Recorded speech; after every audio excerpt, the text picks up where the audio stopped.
Federigo's Falcon by Giovanni Boccaccio. There was once in Florence a young man named Federigo, the son of Messer Filippo Alberighi, renowned above all other men in Tuscany for his prowess in arms and for his courtliness.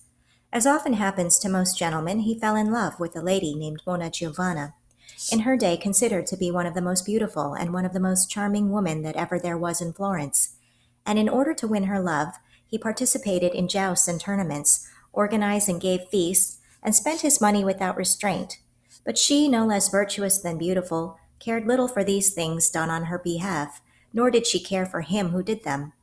Now, as Federigo was spending far beyond his means and was taking nothing in, as easily happens, he lost his wealth and became poor, with nothing but his little farm to his name, from whose revenues he lived very meagerly, and one falcon which was among the best in the world. More in love than ever, but knowing that he would never be able to live the way he wished to in the city, he went to live at Campi, where his farm was. There he passed his time, hawking whenever he could, asked nothing of anyone, and endured his poverty patiently. Now during the time that Federigo was reduced to dire need, it happened that the husband of Monna Giovanna fell ill, and realizing death was near, he made his last will. He was very rich, and he made his son, who was growing up, his heir. And since he had loved Monna Giovanna very much, he made her his heir should his son die without a legitimate heir. And then he died. Monna Giovanna was now a widow, and as is the custom among our women, she went to the country with her son to spend a year on one of her possessions very close by to Federigo's farm. And it happened that this young boy became friends with Federigo and began to enjoy birds and hunting dogs. And after he had seen Federigo's falcon fly many times, it pleased him so much that he very much wished it were his own, but he did not dare to ask for it, for he could see how dear it was to Federigo. And during this time it happened that the young boy took ill, and his mother was much grieved, for he was her only child and she loved him enormously. She would spend the entire day by his side, never ceasing to comfort him, and often asking him if there was anything he desired, begging him to tell her what it might be, for if it were possible to obtain it, she would certainly do everything possible to get it. After the young boy had heard her make this offer many times, he said, "Mother, if you can arrange for me to have Federigo's falcon, I think I would be well very soon." When the lady heard this, she was taken aback for a moment, and she began to think what she should do.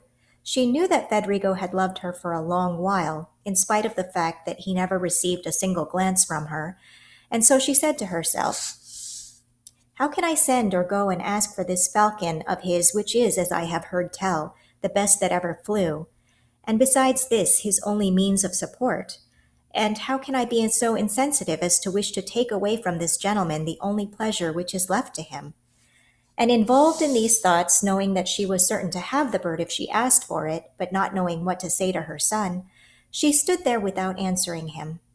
Finally, the love she bore her son persuaded her that she should make him happy, and no matter what the consequences might be, she would not send for the bird, but rather go herself for it and bring it back to him. So she answered her son, "My son, take comfort and think only of getting well, for I promise you that the first thing I shall do tomorrow morning is go for it and bring it back to you."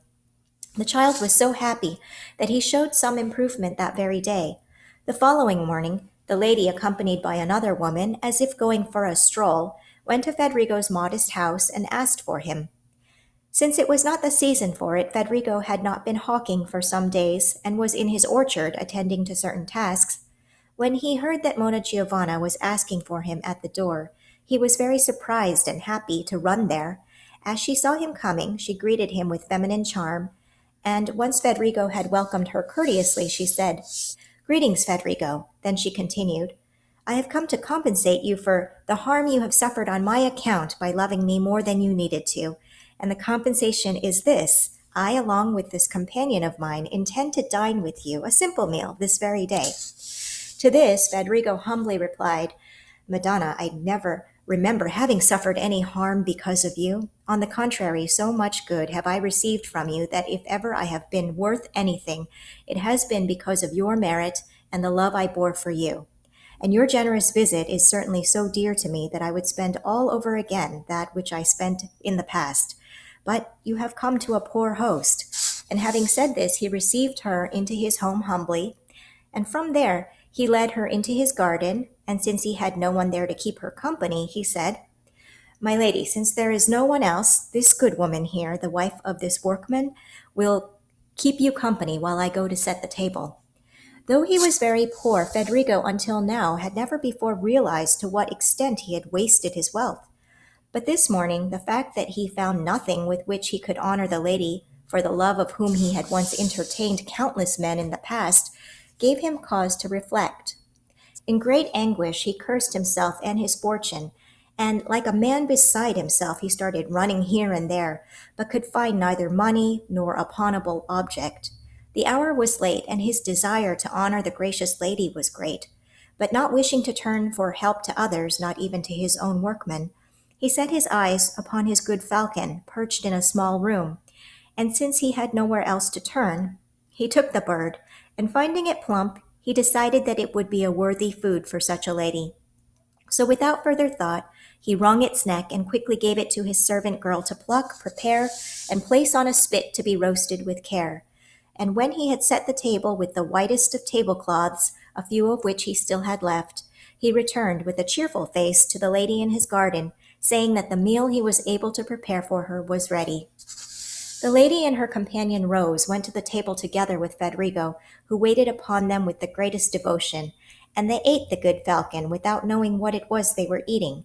And having left the table and spent some time in pleasant conversation, the lady thought it time now to say what she had come to say, and so she spoke these kind words to Federigo. "Federigo, if you recall your past life and my virtue, which you perhaps mistook for harshness and cruelty, I do not doubt at all that you will be amazed by my presumption when you hear what my main reason for coming here is. But if you had children, through whom you might have experienced the power of parental love, it seems certain to me that you would at least in part forgive me. But just as you have no child, I do have one, and I cannot escape the common laws of other mothers. The force of such laws compels me to follow them against my own will and against good manners and duty, and to ask of you a gift which I know is most precious to you. And it is naturally so, since your extreme condition has left you no other delight, no other pleasure, no other consolation. And this gift is your falcon, which my son is so taken by that if I do not bring it to him, I fear his sickness will grow so much worse that I may lose him. And therefore I beg you, not because of the love that you bear for me, which does not oblige you in the least, but because of your own nobility, which you have shown to be greater than that of all others in practicing courtliness, that you be pleased to give it to me, so that I may say that I have saved the life of my son by means of this gift, and because of it I have placed him in your debt forever." When he heard what the lady requested and knew that he could not oblige her since he had given her the falcon to eat, Federigo began to weep in her presence, for he could not utter a word in reply. The lady at first thought his tears were caused more by the sorrow of having to part with the good falcon than by anything else, and she was on the verge of telling him she no longer wished it, but she held back and waited for Federigo's reply after he stopped weeping, and he said, "My lady, ever since it pleased God for me to place my love in you, I have felt that fortune has been hostile to me in many things, and I have complained of her. But all this is nothing compared to what she has just done to me, and I must never be at peace with her again, thinking about how you have come here to my poor home where, while it was rich, you never deigned to come, and you requested a small gift, and fortune worked to make it impossible for me to give it to you. And why this is so I shall tell you briefly. When I heard that you, out of your kindness, wished to dine with me, I considered it fitting and right, taking into account your excellence and your worthiness, that I should honor you, according to my possibilities, with a more precious food than that which I usually serve to other people. Therefore, remembering the falcon that you requested and its value, I judged it a food worthy of you, and this very day you had it roasted and served to you as best I could. But seeing now that you desired it in another way, my sorrow in not being able to serve you is so great that I shall never be able to console myself again." And after he had said this, he laid the feathers, the feet, and the beak of the bird before her as proof. When the lady heard and saw this, she first reproached him for having killed such a falcon to serve as a meal to a woman. But then to herself she commended the greatness of his spirit, which no poverty was able or would be able to diminish. Then, having lost all hope of getting the falcon, and perhaps because of this, of improving the health of her son as well, she thanked Federigo both for the honor paid to her and for his goodwill, and she left in grief and returned to her son. To his mother's extreme sorrow, either because of his disappointment that he could not have the falcon or because his illness must have necessarily led to it, the boy passed from this life only a few days later. After the period of her mourning and bitterness had passed, the lady was repeatedly urged by her brothers to remarry, since she was very rich and was still young, and although she did not wish to do so, they became so insistent that she remembered the merits of Federigo and his last act of generosity, that is, to have killed such a falcon to do her honor. And she said to her brothers, I would prefer to remain a widow, if that would please you. But if you wish me to take a husband, you may rest assured that I shall take no man but Federigo degli Alberighi. In answer to this, making fun of her, her brothers replied, You foolish woman, what are you saying? How can you want him? He hasn't a penny to his name. To this she replied, My brothers, I am well aware of what you say, but I would rather have a man who needs money than money that needs a man. Her brother, seeing that she was determined and knowing Federigo to be of noble birth, no matter how poor he was, accepted her wishes and gave her in marriage to him with all her riches. When he found himself the husband of such a great lady, whom he had loved so much and who was so wealthy besides, he managed his financial affairs with more prudence than in the past and lived with her happily the rest of his days.